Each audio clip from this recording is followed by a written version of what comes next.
So basically sales calls in terms of what is converting the best, what actually makes a difference. But what I actually really want to be able to do is walk you guys through some examples first too. You guys know I love examples.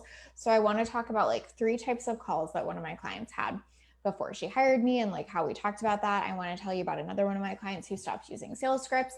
And I want to tell you about another one who stopped using like an urgency discount kind of thing off of sales calls. So we're mostly talking about how people stop doing things at first, and then we're going to talk about what to do instead. But I think it's really, really important to hear these specific people, specific examples, because I feel like it's what's not getting talked about enough sometimes in our industry. I was like literally just talking to a client today, and she was kind of saying like, holy shit, like everything I like thought I was supposed to do has like unraveled. And now I'm having like, she added like, you know, basically like doubled her revenue this year, added over 80K to her cash flow so far this year. And was like, holy shit, like this is so much easier than everyone's making it out to be. Right. That's the trick. It's actually a lot easier. It's just easy to get caught up in all of it. So anyway, we're going to talk about that. We're going to talk about what actually makes a big difference. A lot of my clients have anywhere between 85% and 100% conversion rates. And what I'm going to tell you about today is literally why. So let's do it. All right. So the first thing I want to talk about, yeah, you'd probably get carried away. I know. I felt like that too. Like, I'm like, I could like spend all day on here playing with these things. Obviously the unicorn was an easy go to, but otherwise I hear you. And also you guys know, if you have questions, just ask as I'm going. Because that always makes it a little bit easier for me to tailor it and know what I can help you with, because that's pretty much the whole point of me being here is to help you. So, all right. One of my clients recently, she hired me probably back in May, but we just started recently. And we were talking about the sales calls that she had before we started working together, and how our sales call changed so much for her, and how she was conducting her own, and how she's like signed just a shit ton of clients recently from that. And we were talking about like, what was the difference? And so I literally want to walk you through these 3 types of sales calls, because I hear this all the time from people, but you know, she kind of just like so succinctly summarized it. But like, I hear different versions of this all the time, and it's really, really important to talk about, because we're going to see from this what actually matters on a sales call. So first sales call she had was very like, for lack of a nicer way to say this, like very bro marketing, right? So like they told her that her business would fail without them. They told her like, if she didn't get their help now, she wasn't going to succeed. And then she said something to the extent of like, I have to talk to my husband. And they told her like she wasn't making her own choices, or behaving as like the businesswoman she like claimed to be or whatever, if she had to talk to her husband, right? So it's kind of like that, you know, slimy, like you won't succeed without me kind of shit, right? So that was one of them. But again, like, you know, it works and people it works. We're going to talk about that. It works in a sense, and people teach this, and there is a certain type of person that buys that, but it also does not attract the right people, in my opinion, because it attracts people that are very dependent on you, because you're saying like, I have all the answers, you won't be successful without me, whatever. And they're like, okay, well, here, fine, make me successful. And I think it just really does not attract the kind of client that most coaches actually want to work with. So then the other one was a woman who had a sales team. So she wasn't actually speaking to the actual coach, she was speaking to their sales team, which I don't have a problem with sales team. I'm just saying that for context. But they basically told her she needed to build out a suite of at least 5 programs and products. And they really push this idea of like, you need our help to build these out. You need to have more programs. You need more products. Like you really need to expand, you know, like all of the things that you're selling, blah, blah. It's like very much like you need to do it this way. It needs to look like this. You need to have a minimum of like, I think it was 5, doesn't matter, but like you get the point. And basically she just left that call feeling overwhelmed AF, right? It's not like they were bad or pushy or whatever. It's just like really fucking overwhelming, right? And then mine, she said, and this sounds like I'm bragging, but I'm just like literally telling you what she said. I mean, I don't have a fucking problem bragging too, but that's not my point here. Is that she was like buzzing and feeling so good afterwards. And she felt like she could see what was possible. And she went and talked to her husband and he said she was like buzzing and glowing. And so it was like this whole vibe where you could literally see like, one, I felt overwhelmed. One, I felt kind of shamed and guilted. And one, I felt like buzzy and happy and excited, right? And like, that's kind of the whole thing. Yeah, Claire says, yuck, exactly. Janelle says, ew, that is such a gross vibe approach. Totally agree. Yeah, Kristen, so not available for any of that. Exactly. And again, it's like not getting you the right client, right? Like, I think that's so important too. Like, I care about what works. And it's like, I not only want to get the conversions, but I want to get the right client. And so I think that's such a huge piece of it. So the point I want you to take away from all that, and what we'll talk about a little bit more later, is like, the reason she hired me out of all of that is literally just because of how she felt after the call. And that's so important to keep in context because she is hiring someone that she is going to work with for like a minimum of 6 months, right? There is actually nothing more important in terms of your hiring decision than how did I feel after the call? Do I want to feel overwhelmed for the next 6 months?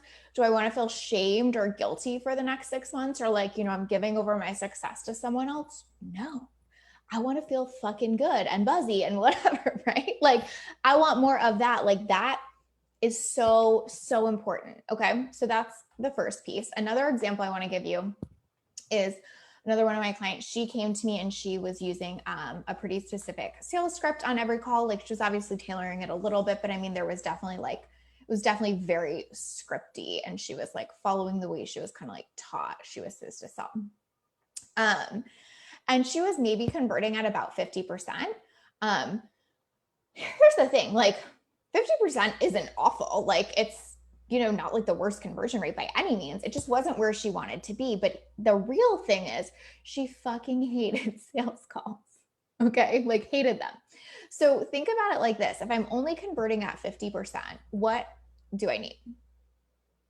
More calls. Like, I need to basically really take on a lot more calls because only 50% of them are going to convert, right? And if I hate sales calls, but I'm in a position where I have to do more, a lot more, shit just gets hard real fast. Like, that's pretty much the gist, right? Shit gets hard fast. And so in our work together, we basically totally ditched the sales script.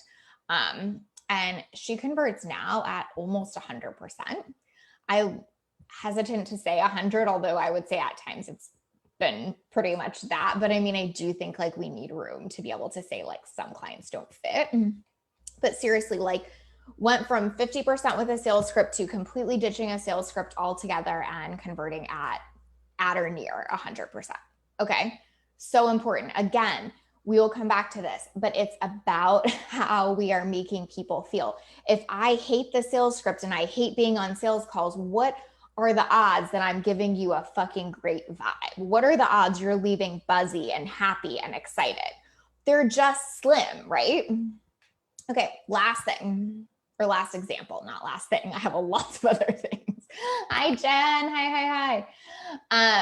Also, if you're here and watching, I'm just like kind of curious, like, the last person you bought from, can you tell us how you felt after your call with them? Like, just a descriptor word or an emoji or whatever. Like, I think this is just really helpful to see.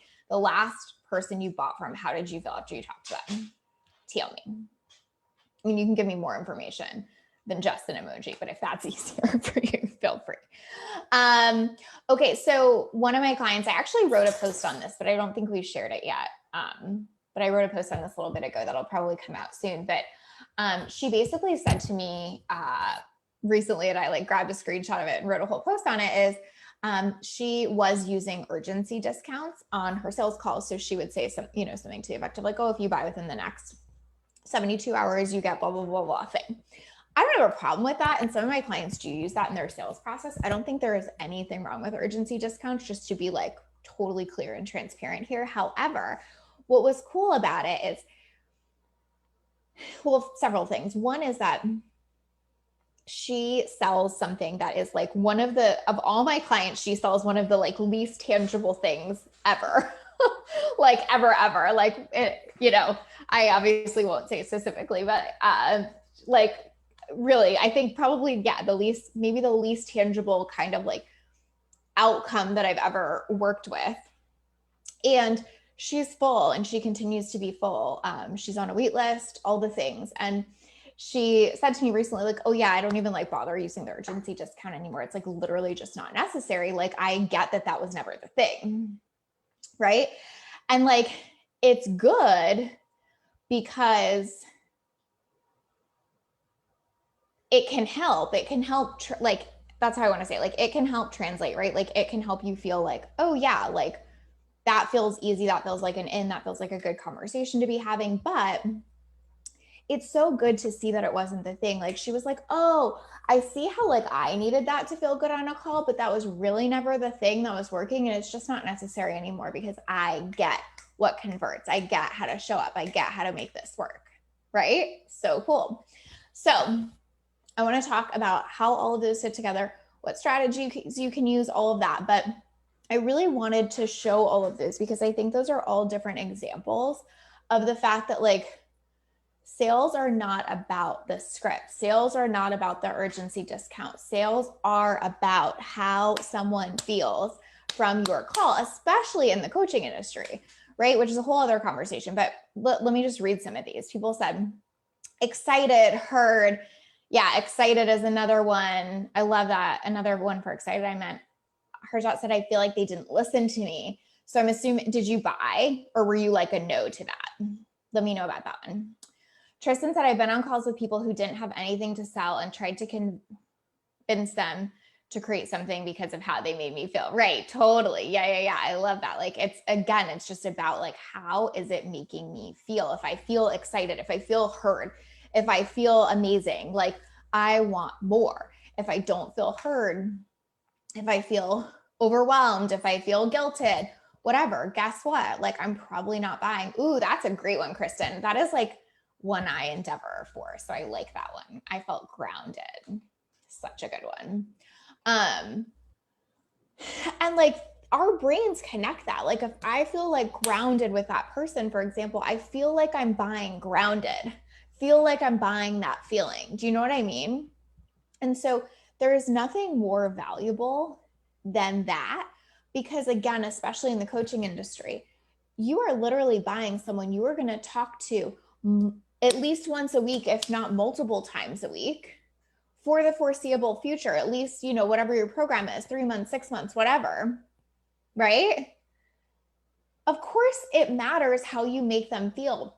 If I'm staring down the barrel at like feeling overwhelmed every time we have a call for the next 6 months, I'm like not that down. You know what I mean? Like there's nothing in me that's like, ooh, take my credit card. Like it's not a thing. If I'm like, ooh, I can see how getting on the phone with her, I would feel excited and heard and grounded for the next 6 months. Like that's the energy I need. That's what I want to feel around my health, my business, my relationship, whatever, right? It is literally about the feeling that you can bring. Now, I'm going to talk about a lot of different pieces of that, but I just really want to help you see like this is the magic. Like all the other stuff like is just like easy stuff to sell, in my opinion. Take it or leave it. But like a sales script might be nice if you just like want to get a flow and then you make it yours and you figure out how to make people feel good. But like most of the rest is just making it complicated, right? It really is. Oh yeah, you didn't buy. Okay, cool. I figured. But right, like I think that's a great example, Harjot. Like I felt totally like they didn't get it, and so I didn't buy. Like it's that simple. Like they might have had like the best offer, or the best discount, or the best script, but you didn't feel heard, so you didn't buy. And by the way, scripts can make you feel not heard sometimes because you're trying so hard to follow the script. Like even if you have good intention, you can be like trying so hard to stay on script that you miss making them feel good on the call, feel heard. And then you end up like with Harjot, like they're just not buying, right? Sherry says, love that. My go-to self-check to make sure I'm buying from a good place lately. If I feel pressure or scared of not buying, that's my signal that I'm not stepping in it in the right energy. Oh my gosh, so true. Like if I feel overwhelmed or forced or bad or guilty or like I should or must or whatever, like that should be a red flag. Hello, my little Sabs. She agrees with me literally. It's so true though. It's just all overcomplication, right? So, um, what I always think about in terms of sales is the Maya Angelou quote, which is just like, I never remember what people said or what they did, but I'll always remember how they made me feel. And I feel like if there is like one secret to sales, it's pretty much that. People aren't going to remember like that one bonus that you said or whatever, like, the always, even like the 72-hour discount or whatever, they're going to remember how you made them feel. Cool.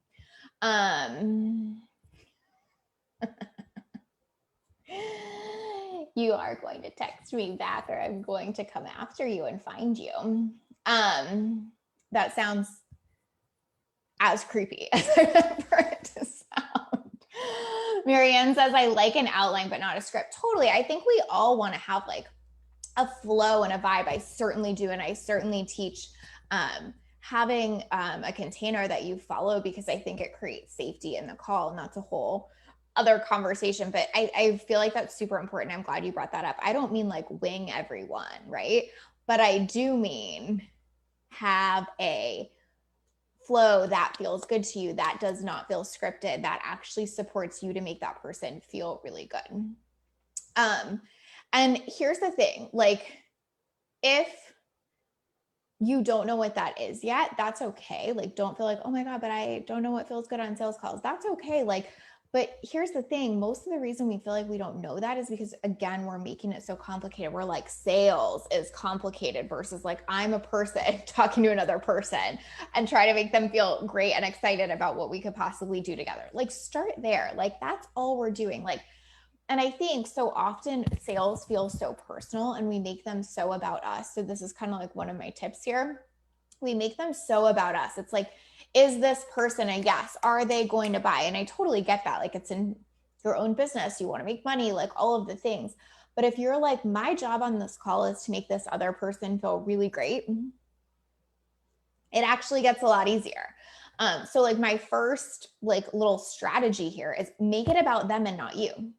Like all of the other sales calls that I gave an example of, like you need like 5 programs and it needs to look this way and we'll help you build out all these programs. Like, you're not making it about her. You're not like, do you even want 5 programs? Do you like, what actually is your life and how does that fit in? And tell me all the things. Like, you're making it about like you and your process, right? Same with the other one. You're not making it about them being like, oh yeah, of course, talk to your husband. Tell us what feels good for you. You have so many success opportunities here. Da, da, da. You're like, you will not be successful without me. Do not talk to your husband because it means XYZ to me, right? Make it about them. Like, I feel like I spend like, I don't know, 90% of my sales calls just asking questions. Like, I just want to like know you. I want to know what makes you tick. I want to know like what I would be helping you with. I want to know what you need from me. I want to know like what support you'd be looking for, all that kind of stuff, right?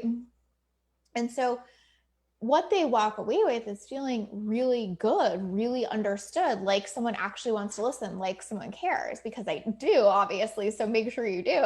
But like, that is so freaking important, where again, like, we can be on a call and just feel like totally misunderstood and like someone doesn't get it, right? Very, very different.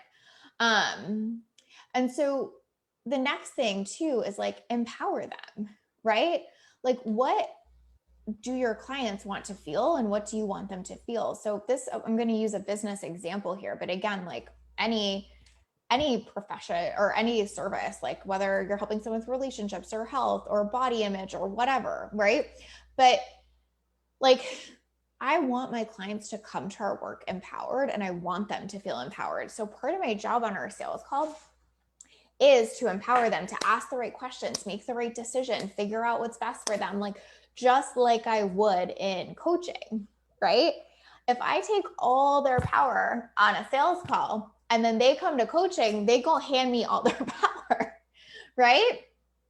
It's not going to feel good to them. It's not going to feel good to me. And we're going to be in this like difficult dance here. If I spend time on the sales call, getting to know them, empowering them, that kind of thing, guess what? Everything shifts from there. They feel really good. They feel ready. They feel excited. They feel empowered. And then in our work together, they bring that too, right? We're setting up the dynamic of how we're going to work together on the sales call. So important to recognize that, right? Sherry says, I feel that one thing I do is set intentions before each call, and that's worked so well for me and serves me as an outline guidepost. That's such a direct correlation in the results and how good it feels between the calls where I didn't set intentions. And since I've started doing it before every call. So cool, Sherry. I totally believe in having a pre-call process. I think that's beautiful. Why the sad face, Sabrina? Don't sad face me.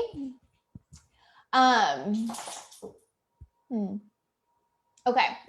So ultimately, how you make them feel / the relationship you set up on the sales call is going to be very indicative of what happens after. Like in value-centered sales, I talk about starting, getting, and keeping the sale. Part of keeping the sale is having that relationship set up in the right way on the sales call. So if we're guilting, shaming, taking their power, all that kind of stuff, we are not setting up a great coaching relationship, right? So think about that too. How do you coach? How do you hold space? How do you bring that to your sales call, right? I'm not saying you have to coach them the whole sales call, but I'm saying like that vibe, that energy, like I coach from a place of empowerment. So my goal on every sales call is to empower my peeps. You know what I mean? Next thing is help them to feel great in the potential there, right? So I feel like the way a lot of people frame that is to kind of be like, where will you be in 6 months if you don't get my help now kind of shit.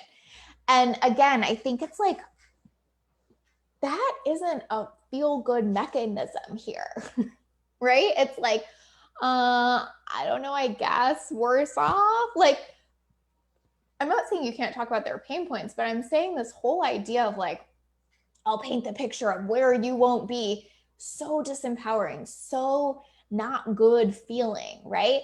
But absolutely show them the potential. Absolutely talk to them about like what their personal goals are, what they want to achieve, that kind of thing. Like I'm so into that, but I do really think that, again, this way in which we're kind of like, where will you be 6 months from now if you don't get my help? Like, right? Again, like, would that question make you feel better or worse? You know, like I think that this is such a good filter for sales calls. Like the answer or the question I'm about to ask, is that going to make them feel better or worse? I'm not saying we're never talking about pain points. Like I'll say to people on a sales call, like, what are you doing that's working and not working? Right? Technically that could make them feel worse if a lot of things aren't working, but it's not like it's always going to feel bad to answer that question kind of thing, right? Like, is it always going to feel bad to be like, where would you be 6 months from now without my help? Yeah, like I'm always going to feel weird and kind of guilty and bad and like, I don't know, what am I supposed to say here? Worse off, you know, right? So that's like a great filter. Like, will this feel better for them to ask? 9 times out of 10, like I'm asking questions to understand them. So even if they're giving an answer they're not super stoked about, it still feels good to be understood and heard on that. So even if I'm asking like, what's working, what's not, like it feels so good to brain dump that to someone, to be understood about that, to be heard, to have someone say like, I hear you, I get you, I see what you're saying, right? Hi, Belinda. Belinda says that's using a lack mindset to play on a lack mindset, in my opinion. Agree fully. Like fully. So anyway, another thing that I would say in terms of that is, it's not like, and I want to be super clear, like this isn't to be like, it's all positive, make them feel amazing. Like that, I'm not saying that. I'm saying like, give them an experience of what it's like to work with you. Like my clients aren't always happy with me. Sometimes they feel pushed. Sometimes they feel like I'm calling out stuff that they don't want to hear. I will absolutely do that on a sales call too, but it's done with love and sincerity and for their own benefit. And you can feel the difference in that energy versus the I'm asking a pre-prescribed question that's built to make you feel bad so you buy. See the difference? Right? Very different. Hold on, I'm gonna take a sip of coffee here, y'all. Okay. Oh, so good. I got pumpkin pie spice, like a little jar of it, and I'm putting it in my coffee, and it's just like making my life. Okay. Another thing in terms of strategies that make such a difference in conversion is share specifically, all capitals, specifically how you can help them. This is like one of the biggest mistakes that I think makes it so hard for people and is kind of the antithesis of the sales script approach. Okay. Which is the sales script is almost like, here's this, here's my program, here's my thing. Like, no. The last point, which I'm going to tie into this point, is stop making it about your fucking program. Like, nobody cares. Start making it about how it applies to them. Right. So a sales script will have you kind of make it all about, your program and what they get and like, so what? Right. Look, I think this is something like so frustrating to hear, but it's so worth saying, which is like, this industry is full. There are so many programs like that, right? Aside from the partnership, which I guess I actually don't know anybody that has that, but most things about my program, other people have. Like, can you meet with them for 6 months? Whatever. Do you know what I mean? Like, yeah, I think obviously I feel like the partnership and the level of Basecamp support is where it differs. But again, still, like, most people have other options in terms of the program. Make it about how your program applies to them. Show them that you get them. Show them that you can help them. Get specific. So I'll give you an example here, but it's like, say someone comes to me and they're like, my business is at this point where, I'm like doing well, I'm making 5K months, but I feel really overwhelmed. And I like, know I need more help. I know I'm ready to go bigger. I just don't know how to do it. I'm not going to be like, cool. So we'll meet 3 times a month and I'm going to be like, amazing. So the thing that's so helpful about how I have my program structured is that it is literally built to give you the support you need, not only in the coaching container, but during the week. Like, when your business is scaling and it's scaling fast, you need to be able to reach out to me on Basecamp and you need a response. You need to hear what you should be doing then. Like, coaching is amazing and it's going to move your business forward, but that support in between is going to make all the difference in getting you from 5 to 15K and Do you see how that's completely different than being like, cool, well, we'll meet 3 times a month and you can reach out to me if you need something, right? Totally and completely different. Also makes them feel like you get it and actually are present enough to listen to them and to help them, right? Maria said, I spoke to at least 4 coaches where I didn't feel empowered during their sales call before I found you and decided to work with you. I almost felt as though finding a coach wasn't for me. The where would you be without me approach never resonated with me, right? I needed someone that, while understanding my pain points, could help me move past them, not just sell me that they instead of me were the answer. Oh, I love you. Heck yes, right? Like, it's so true. And it's so crazy how that happens. I really think I'm about to give you like such a big secret in my business. I don't think I've ever said this live. I'm kidding. I don't mind giving it to you, but I don't think I've ever like conceptualized it in this way. But Maria just like reminded me of that so much, which is this.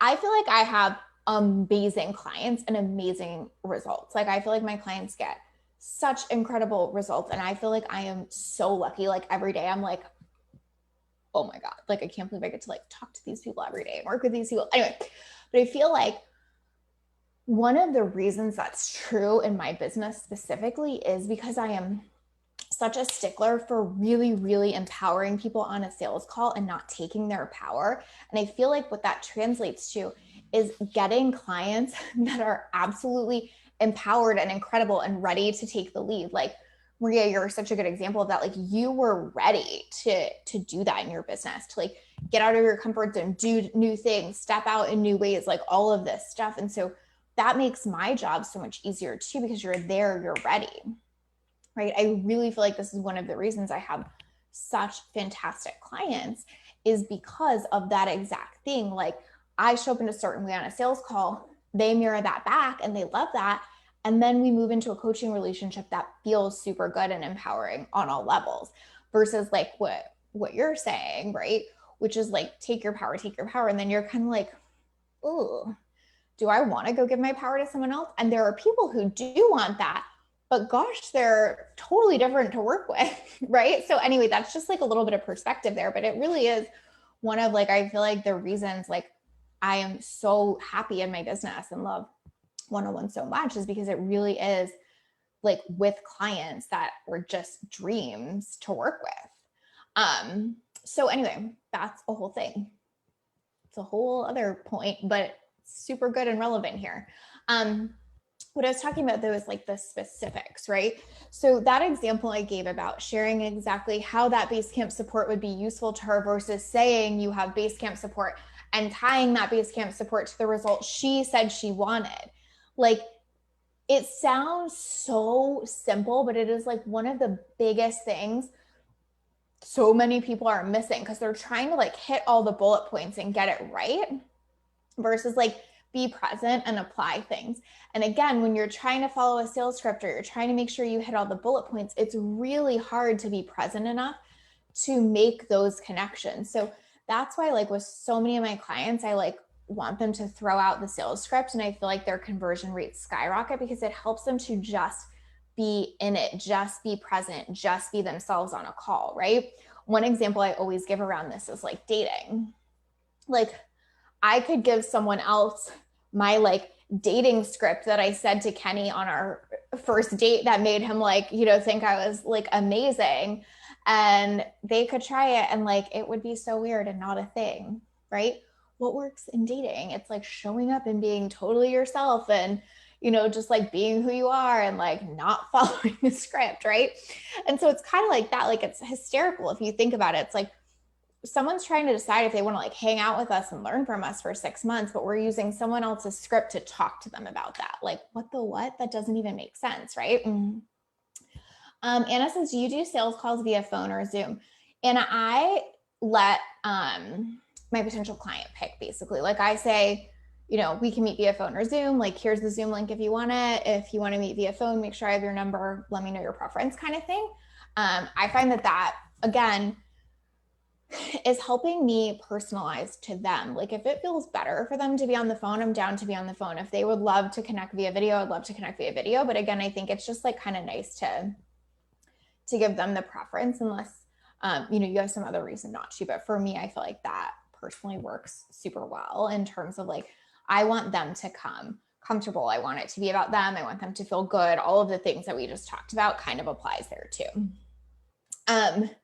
So make it specific, right? Again, like, does it make sense to take someone else's dating script? Because like, who knows what you're going to be talking about on your date? And like, again, the same thing applies to your sales calls. Like, be present enough to see where they go and watch how easy it gets. Like, this is the like number one thing that so many of my clients say to me is like, I had no idea sales were this easy, right? Because we can make it super complicated and we can think that we have to say it a certain way and follow it a certain way and follow all these things and whatever, right? But like, it's really not that hard. It's like, stay super present with the human in front of you, make them feel excited and amazing and heard and understood, and watch what happens. It's like every time, right? So last thing here is be willing, I guess is a good word. Yeah, I was going to try to see how I was going to frame that. Be willing to stick with them and walk through objections with them, right? So I feel like objections are where people get like really weird in sales, and like so many of my clients that come to me are like, almost like, don't do objections because for one of two reasons. One, their sales script didn't tell them how. Or two, they hated how their sales script told them to. So they pretty much just don't do it. Like, they either hate how they've been taught or they feel like no one told them, so they just avoid it. Does that sound familiar to anyone? Please tell me. No fair, because now I'm super curious. Tristan, I feel like I was very misleading there because I don't think I said anything wonderful whatsoever. Actually, we have this is like a total side note, but I'm going to tell you now because you asked. You opened the door, Tristan. Now everyone has to sit through this. But actually, we had the weirdest first date because we went to this like really cute like outdoor restaurant at like a marina, and there's like a long bar like in an L, and we were on like the end of one L, and there was this woman on the other side, and she heard us talking, and she was like, are you guys on a first date? Which obviously is like kind of already weird to begin with. And she talked to us like the majority of the first date. So we almost had like a triple date. And Kenny is like the nicest guy, so he like will just be nice and keep talking to her. And I like kind of loved that about him, but then I kind of was also like, what the fuck? This is the weirdest first date. So anyway, I probably didn't say anything magic, but my point is that, right? Like I could be like, I went on a first date with the person that's like now my fiance, like I'll tell you the script of what I said. Like I really, nothing, right? But anyway, that was like our first date. And it was really funny. Bless that woman and bless Kenny for being so nice to her, but I was like over it. Sherry says, thoughts on navigating what prospects want to hire you for versus what you know is going to get the result they want. For instance, if they desire more clients and say they want to drive more traffic to their website and get more followers, but you know they should focus on getting conversion sales process down. Do you speak to both on the call and address challenging what they think is the solution, objection, or something else? Great question, Sherry. Yeah, I would always challenge that. And if I thought it was different, right? And again, like that is to me being specific and personalized. So I would say like, hey, like totally hear what you're saying. From what I hear though, it really seems like we need to work on this instead. Like if we coach together, I would love to have you focus on this with me, like, what do you think about that, right? And I would like get their buy-in and ask that, but 100%, like I really think that is part of being specific, helping them feel understood. Like I feel like I do that on most sales calls, to be perfectly honest. I feel like most people come to me like thinking one thing, and I'm like, actually, here's what I think we would work on. But again, like that's so important because it's so personalized, and you just cannot do that with a script, right? Everyone is liking it. Belinda said, fine, it was me. I was the third woman on the first date. Belinda, I would have never left that first date if you were the third woman. You were not. I wish you were. That would have made this all so much better. So funny. So anyway, like, yeah, Sherry, I think that is sometimes the magic. And again, I think that like, that's what scripts keep you from doing, is kind of being like, actually, let's talk about that. Like what I hear you saying you want is this. What I'm thinking you might need is this. Like, what do you think about that? I think people love that. Like that helps them feel heard. That shows them what coaching is going to be like, right? That helps them feel like you were listening enough to get it. Like most people aren't doing that on sales calls, not because they don't want to do that, but frankly, because they're not listening good enough to even do it, right? They're like, script, pitch, do it this way. And they're not even like hearing like, I actually don't think I would help you with that, right? Tristan said, you can use the script too. All you need is some initiative and one old lady, right? Like literally that. Like it's so funny, but it's so true, right? Like I could start a whole business where I'm like, let me set it up so like some older woman comes and talks to you your whole first date so it's more comfortable, and then you'll always get engaged after that. Like this is the crazy shit that we do in this industry though, is like you do something, it works a couple times for you, and then you like write it out and tell everyone they have to follow it like it's gospel, right? I mean, if anyone wants to start the old lady dating business with me, let me know though. I'm open to it. But it's so true. Actually, Belinda, that you could be her. You're not old, but you could be her. You could be the third lady on the date. I think we should talk about that. You see what I mean though, right? Like it is so funny what we do. Thank you, Tristan. So ultimately being really, really present enough to be in the specifics, to give feedback, to show what you would help with. Like I really feel like people like love sales calls when they can do that. And then you love sales calls. Like that is like one of the most, I fucking love sales calls. Like the pain I have experienced not doing more sales calls this year is high. If somebody wants me to do sales in their business, get on a few calls, let me know. I miss it so much. But seriously, like that is such a thing. And I enjoy it because I love being like, actually, I would help you with this. Actually, have you thought about it this way?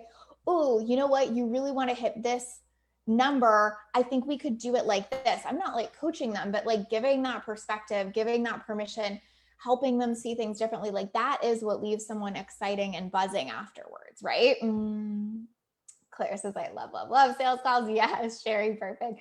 Belinda, we'll talk. So the last part, I'm going to make this brief because I realize I've been on here for a long time. Sorry, guys. Sorry, I told you all about my first date. Mostly, it's not my fault. It's Tristan's fault.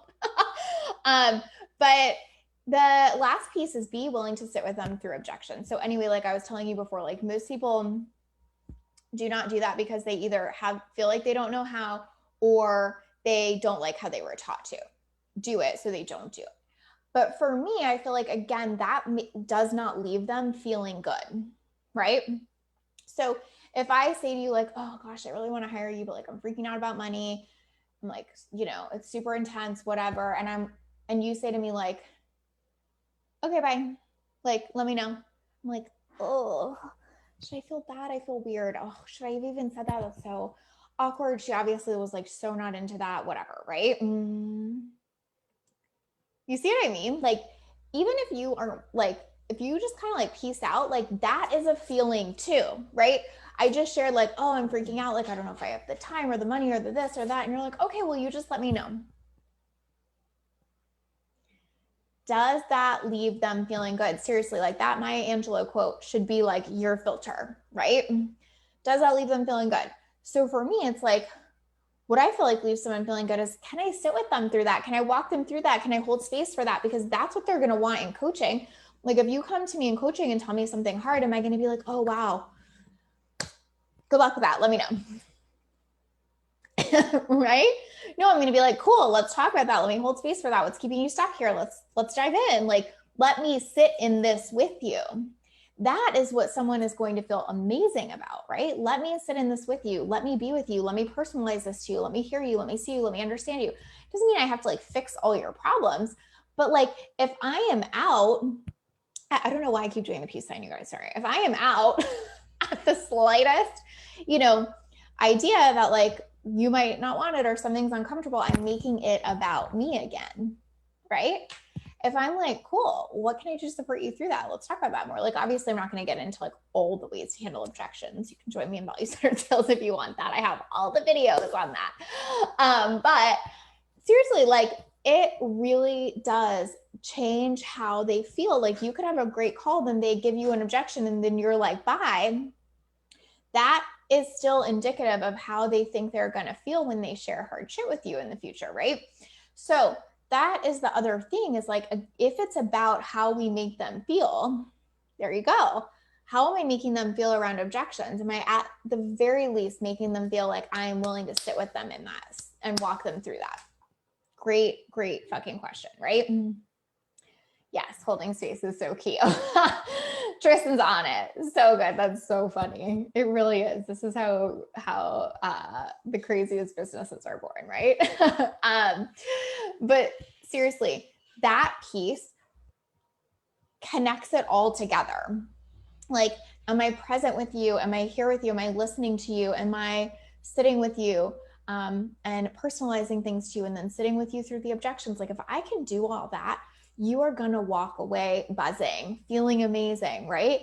If I'm shaming you for your objections, if I'm leaving you and not talking to you about them, if I'm telling you they don't matter, whatever, right? You are going to feel that. So that is pretty much like my call to you. Like so many of my clients have found that this can be so much easier. Again, like they don't use the sales scripts anymore. They don't even have to use the urgency markers. Like they are just focused on like, how do I give this human in front of me an amazing experience? And it is wild how well that converts. We're talking like 85, 90, 100% conversions, right? So please give yourself this permission. Let go of all this stuff that you have built up around sales and really take it back down to like human to human. How do I make you feel awesome? Human to human. How do I give you an experience of what it would be like working together? If you can do that, like you are going to not only love sales calls, but in the loving of them, you bring different energy to them too, right? It's like that client I was telling you about, like she was hating them converting at 50%, not doing enough to get full. Now she's booked out through the rest of the year. Not a thing. It's easy, right? So I know I'm making it sound easy. And I'm not saying it's the easiest thing in the world to like sit and hold space and not make it about you, and to sit with someone through stuff. But that really is, in many regards, what coaching is. And so for a lot of my clients, they come to me and I'm like, if you are a great service provider and a great coach, you can apply that to your sales process and it can be so much easier than you think. So I hope that is your takeaway. I hope that you know that it really, really can be easy. Like, make it about them, empower them, have them leave feeling amazing, share specifics, stop talking about your program, start talking about them, and sit with them through their objections. Like, if you guys can do those things, I promise you it's going to change the game, both in terms of your conversions, but also in terms of how much you love it and want to do them. And when you love them, playing a totally different game, I promise. So that's all I have for today. If you, at one point or another, would like to get on a sales call with me, make sure you get on the 101 wait list. We are full through the rest of this year, but two things are true. One is that we have the wait list right now, alotoflife.com/waitlist. I'd love to have you be on there if you would love to have a sales call in the future. Then also we are full for value-centered sales in January, but we are starting value-centered sales enrollment for the spring. So if you're interested in that, you can get on the value-centered sales waitlist as well. alotoflife.com/value-centered sales. I believe that I will check that out. But either way, if you need help with your sales process, jump on that. If you want to get on a sales call with me, get on the 101 wait list and make sure you do that soon. We are obviously not bringing people on right now, but we are starting to open value-centered sales for spring. So I love you all. Thank you for being here. Thank you for joining me and listening to my stories today. And my unicorn, if you missed the beginning, I had a unicorn Zoom thing on at the beginning. So thank you for dealing with all my things today. I love you guys and I hope you have a good week. Bye.